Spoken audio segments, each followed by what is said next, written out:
invoice. Sebelum kita lanjutkan presentasi, perkenalkan, nama saya Fahri Afif. Nama saya Fadil Rizal.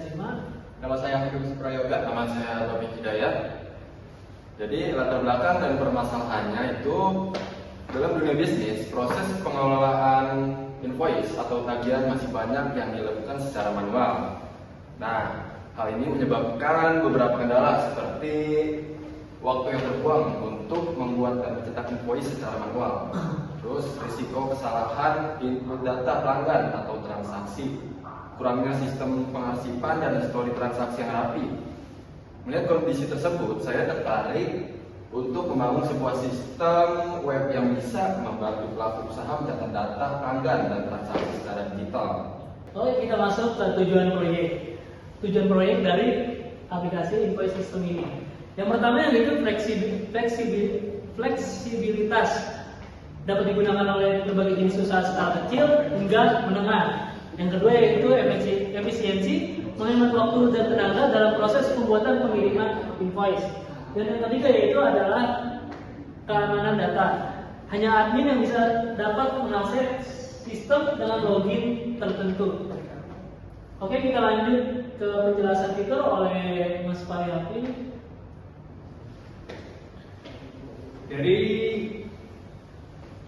penjelasan fitur yaitu pertama ada fitur login. Nah, ini sudah ada invoice system, login admin. Sistem menggunakan validasi login untuk membatasi akses hanya pada user yang memiliki hak atau kredensial tersimpan secara aman di dalam database.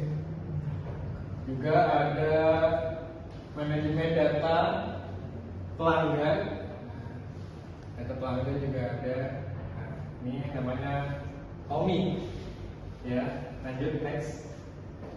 Juga ada produk. Jadi produknya juga ada aqua botol, gula pasir, 1 kilo kemasan Indomie goreng juga ada di sini. Deskripsinya juga ada gula pasir kan. Harganya juga ada price sekitar 5.000, 12.000 dan lain sebagainya. Ini juga bisa diupdate dan juga dihapus. Kemudian juga ada data customer. Di sini customernya itu ada namanya Mas Fadil, Mas Fahri, Mas Habib dan Mas Taufik. Di sini juga saya menyertakan emailnya, nomor teleponnya yang juga bisa diedit dan dihapus datanya. Nah, kita menggunakan fitur CRUD. Kemudian ada dashboard. Di sini dashboardnya, nah, kelihatan sudah ada total customernya, total invoice-nya cuma 1, pending bill juga cuma 1. Nah, kemudian ke sistem user. Nah, jadi sistem user ini adalah admin yang mengelola. Di sini ada namanya Fahri Afif. Ya, jadi ini sistem yang mengelola invoice tersebut. Kemudian selanjutnya akan dijelaskan oleh teman saya bernama Tadi. Kita masuk ke penjelasan alur aplikasi ya. Jadi Mas tolong kembali ke login. Jadi seperti ini. Apabila admin ingin memasukkan atau ingin masuk kepada sistem ini, maka dia harus login, memasukkan username dan juga memasukkan password. Lalu masuk ke fitur login tersebut. Masuk. Setelah masuk, maka akan menampilkan tampilan dashboard dan si admin bebas memilih apa yang dibutuhkannya yang ada di sini.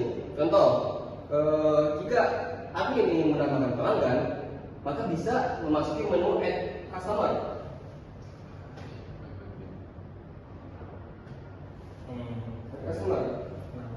Dan untuk melihat data pelanggan tersedia di menu Customer List. Dan apabila ada transaksi baru yang masuk, admin bisa masuk ke menu Create Invoice dan mengisi semua detail dan pre-filling. Seperti ini tampilannya. Sistem akan otomatis memproses invoice dan mengirimkannya ke email pelanggan yang sudah terdaftar di sini. Lanjut ke selanjutnya. Oke, kita langsung saja masuk ke studi kasus penggunaan. Bayangkan seorang pemilik toko online yang setiap hari menerima pesanan dengan aplikasi ini. Dia tidak perlu lagi membuat invoice secara manual, itu mencatat di kertas maupun di buku catatan. Dengan aplikasi ini dia tidak cukup isi formulir, klik kirim dan invoice sudah sampai ke email pelanggan dalam hitungan detik. Semua data transaksi juga otomatis tersimpan dan bisa diakses kapanpun. Terus kemana dia? Nah, ini contoh Oke. aplikasinya. Ini ada contoh dari output printnya. Mungkin bisa dilanjutkan oleh Dari sekian banyak yang fitur-fitur yang kami sudah jelaskan, ada beberapa yang selanjutnya mungkin akan kami kembangkan lebih lanjut, seperti integrasi payment menggunakan WeTrans dan Zengit, atau ada notifikasi ke WhatsApp pelanggan tertentu, atau download fitur PDF ini dan lain sebagainya. Lalu di sini juga kami menggunakan teknologi yaitu front end, back end, MySQL. Lalu untuk servernya kami menggunakan SubDB. Tools tambahannya menambahkan sedikit JavaScript. Ya, jadi aplikasi ini tidak hanya mempermudah proses administrasi, tapi juga meningkatkan profesionalitas dan efisiensi kerja. Nah, ini Jadi terima kasih. saya terbuka terhadap masukan, saran atau pertanyaan mungkin dari teman-teman atau yang lain sebagainya untuk pengembangan aplikasi dari kita ini. Mungkin ada kurangnya, ada salahnya, yang mau dimaafkan. Terima kasih atas perhatian dan kesempatannya.